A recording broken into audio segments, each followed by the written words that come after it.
Hi, this is Munson with Munson Music, and we're going to talk about how you could play through a song called Sweet Madam Blue by Styx. And we're going to start out on a B minor chord. And the way you play B minor, first finger is going to go across the entire second fret, second finger on the B string on the third fret, third finger on the D on the fourth fret, and the pinky on the G string on the fourth fret.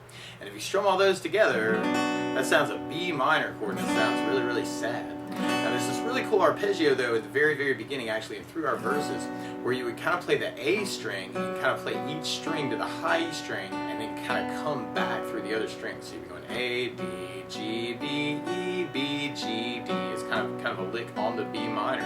And you might want to try that finger style, actually. That can feel really good to kind of do thumb, index, middle, ring, and then maybe even use the middle finger to kind of play the high E string. And then from there, then we're going to lift off the bar from the B minor, which kind of implies a B minor slash A, and it's that same lick through that. If you're strumming through that part, you may want to think about using an A major chord though. The way you play A major, first finger goes to the D on the second fret, second finger goes to the G on the second fret, and the third finger goes to the B string on the second fret. So it's a big party on the second fret. And if you strum all those together, that sounds an A major chord, and it sounds really, really happy. And then from that lick, actually, kind of our intro arpeggio, the B minor, and then the B minor slash A. Then we go to kind of an E major with a G sharp in the bass, where you really, all you have to do is kind of take the third finger from the B minor shape we're on and go to the low E string on the fourth fret. And then from there, we're kind of doing that same idea of the arpeggio, but now we start from the low E string. So it's kind of a 4, open D, G, B, E, B, G, D, kind of arpeggio around that. But that would kind of get backed up by an E major chord. When we play E major, first finger goes to the G string on the first fret, second finger on the A string second fret, and third finger on the D string on the second fret. And if you strum all those together, that sounds an E major chord, and it sounds really, really happy.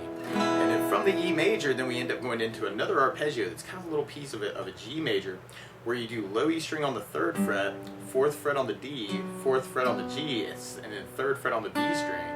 And we end up kind of just going low E and then D, G, B. And it's kind of an arpeggio on that. And now we kind of get backed up by a G major chord. And the way you play G major, first finger goes to the A on the second fret, second finger on the low E string on the third fret, and third finger on the high E string on the third fret. And if you strum all those together, that sounds a G major chord, and it sounds really, really happy. And then we go into the last part of our arpeggio, which is around an F sharp major chord. And when we play F sharp major, first finger goes across the entire second fret, second finger on the G string third fret, third finger on the A string fourth fret, and the pinky on the D string on the fourth fret. And if you strum all those together, that sounds an F sharp major. It's kind of this arpeggio where you're going low E, D, G, B on that chord. So you kind of got kind of the G for 4 notes, F sharp major for 4 notes. So all the way through that whole arpeggio, you've got kind of B minor slash A, E slash G, G major, F sharp, B minor slash A, E slash G sharp, G major, F sharp.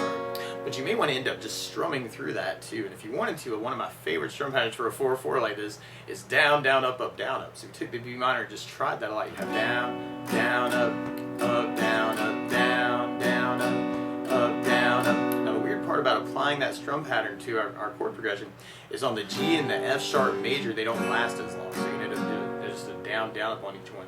So you have B minor, down, up, down, up, A, down, down, up.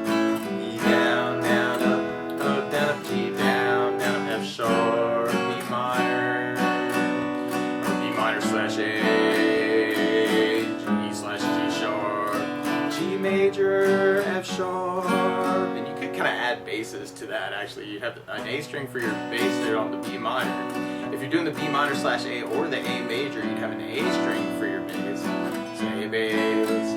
On the E major or the E slash G sharp, you'd be doing the low E string for your bass. And then on the G, you'd have the low E string for your bass. And the F sharp major would have the low E string for your bass. So another way to work it would kind of be doing B minor with an A bass, B minor slash A with an A bass, E slash G with low E bass, G with low E bass, F sharp with low E bass. Into almost kind of a variation of that where we end up kind of making that really heavy by using some things called power chords. And we start on a B5 power chord. And one way to play B5 is to do the first finger on the low E string on the 7th fret, third finger on the A string on the 9th fret, and if you play just the E and the A strings, that sounds a B5 power chord. It sounds really powerful because we're just playing just the root and the fifth, so we're playing a B note and an F sharp note together.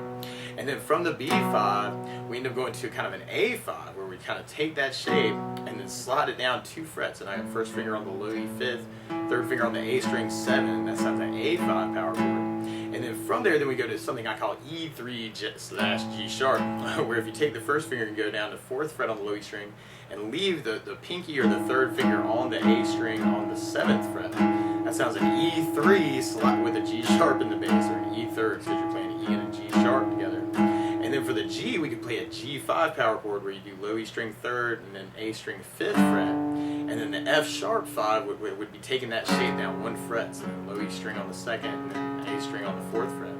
So, and it ends up being just kind of this big push where we kind of end up with B5, A5, E/G or E3/G sharp, G, F sharp, B. And what I'm doing is kind of 8 downs on each one. And I'm kind of using right hand muting, so I'm actually kind of taking the flat of my right hand and kind of laying it down on top of the strings. And then from there, then we go into our chorus part. And our chorus starts on B minor, and then we go to A major, and then we go to a G major, and then we go back to A major, and then we go to B minor, and then A major, and then G major, and then there's this cool little hit on the G where you do G with kind of a down, down, down, down, down, and then hit an A chord. And then we go back to B minor, and then A major, and then G major, and then A major, and then D major, and then A major, and then D major, and then A major, and then D major, and then A major, and then we do a big G chord at the very, very end. Now, you could do your down, down, up, down, up through that part. And if we tried it on that G, A hit, you may want to do G with kind of down, down, up, and then hit the A with kind of a down, up at the end.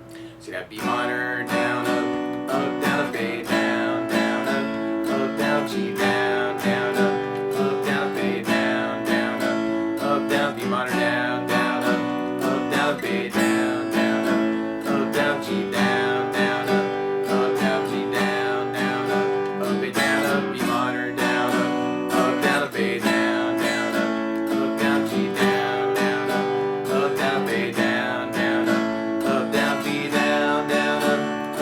A, down, B, down, A, down, B, down, A, down, B, down, A, down, B, G. Now, if you wanted to add basses through that part, we'd have the A string for the B minor, A string for the A string, or A major, G with the low E string for the bass, and then the D chord, when we get to it, we'd have the D string for the bass.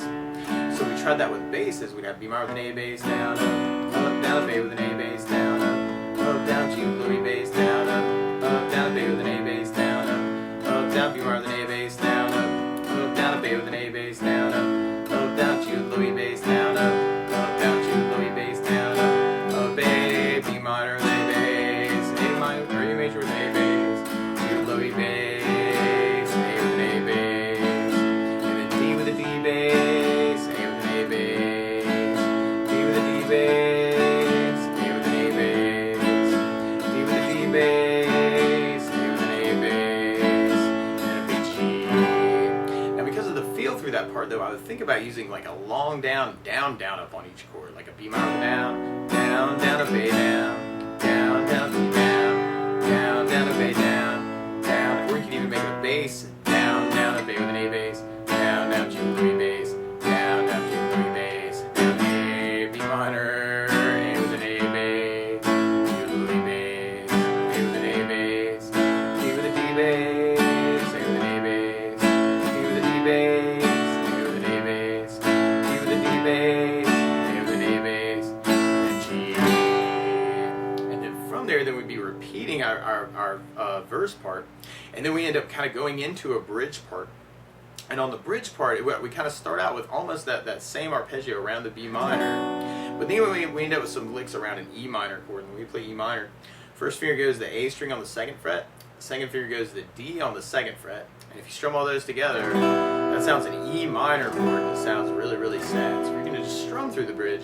Yeah, and on the E minor, you have the low E string for your bass note. So you could do it as kind of B minor with an A bass, E minor with an A bass, E minor with low E bass, E minor with low E bass, B minor with an A bass, B minor with an A bass, E minor with low E bass, E minor with low E bass, and then B minor with kind of a big down. Or if you wanted to kind of work the licks through that part, you start off with that B minor arpeggio that we had for our verse, and then we kind of come back to the B string and then go G, D, G as kind of an arpeggio. And then there's this little lick where you play 4 on the D, 2nd on the D, open G, open B, open E, and then 2nd fret on the high E string.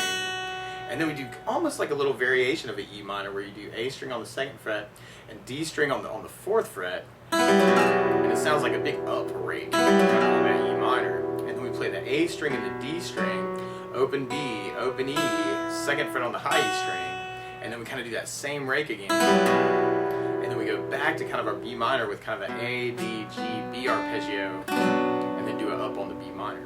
So all together you got kind of that B minor arpeggio, B minor arpeggio, 4, 2, 0, 0, 0, 2, E minor, 2, 4, 0, 0, 2, E minor, B minor arpeggio, rake up.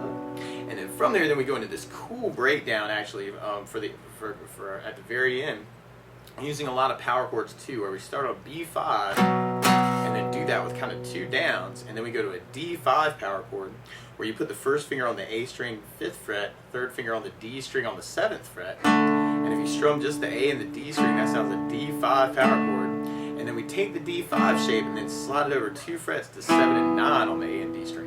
So we're going kind of for kind of a E5. So now I got 1st on the A string 7, 3rd finger on the D string 9. So you're going kind of B5 twice, and then D5, E5, and then we do B5 again, D5, and then we hit a G5, and then an A5. It's kind of that breakdown part. So you got B, B, D5, E5, B5, D, G, A, B5, D5, E5, B5, D5, G, A. And then that part kind of continues until we get to this cool little walk-up actually that you could kind of do with power chords. And it would start on another B5 power chord where you do 1st finger on the A string 2nd fret, 3rd finger on the D string 4th fret. And if you strum just those 2 together on the A and D string, that's another way you could play the B5. And then we take that shape and then slide it up to 4th and 6th fret for a C sharp 5. And then we slide over 1 more fret for a D5. And then we slide over another 2 for a E5. And then we slide over another 2 for a F sharp 5. And then we slide over another 1 for a G5 now on 10th and 12th fret. And then we slide that over to an A5 on 12th fret. And then we end on kind of a B5. So it's a big walk up kind of on the A and the D string where you got kind of B5, C sharp, D, E5. Sharp 5, G, A, D is kind of that walk up. And then from there, then we go back into kind of our chorus part, but you may want to think about you doing that with power chords too. So in that time with kind of the down idea that we were doing, G, A, B, A, G, G, A, B, A, G, A, D.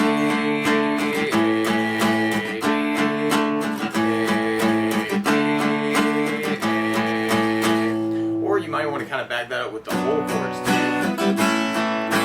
want to kind of make that a little bit heavier, especially if you're covering it solo, that might be a cool way to kind of do it.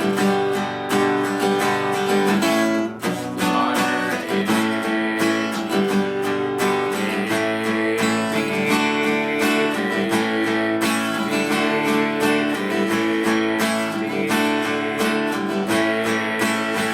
and then we kind of go back into kind of our B minor.